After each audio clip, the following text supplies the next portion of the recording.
Bien que cette mission nous demande un engagement généreux, ce serait une erreur de la comprendre comme une tâche personnelle et héroïque, puisque l'œuvre est avant tout la sienne. Au-delà de ce que nous pouvons découvrir et comprendre, Jésus est le tout premier et le plus grand évangélisateur.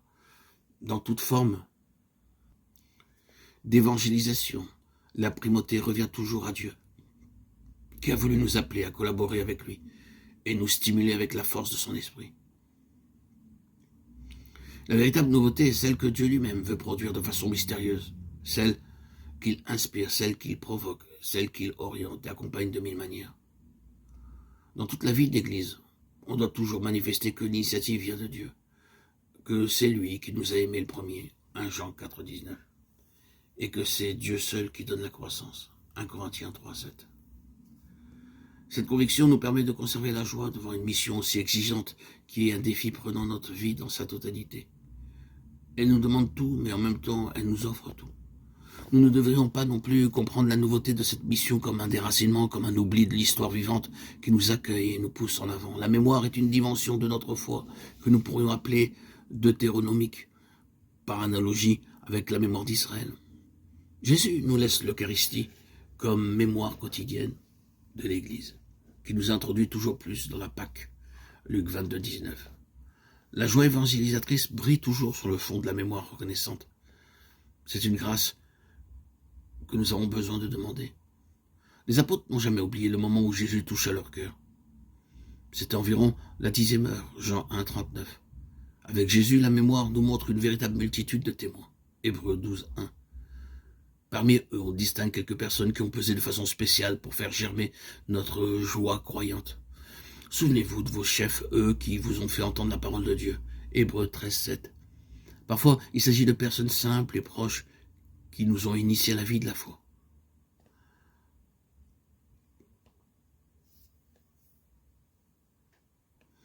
J'évoque le souvenir de la foi sans détour qui est en toi. Foi qui d'abord résida dans le cœur de ta grand-mère Loïs et de ta mère Eunice, de Timothée 1, 5. Le croyant est fondamentalement quelqu'un qui fait mémoire. La nouvelle évangélisation pour la transmission de la foi chrétienne nous aide à reconnaître les signes des temps. Dans 3 domaines, elle rappelle que la nouvelle évangélisation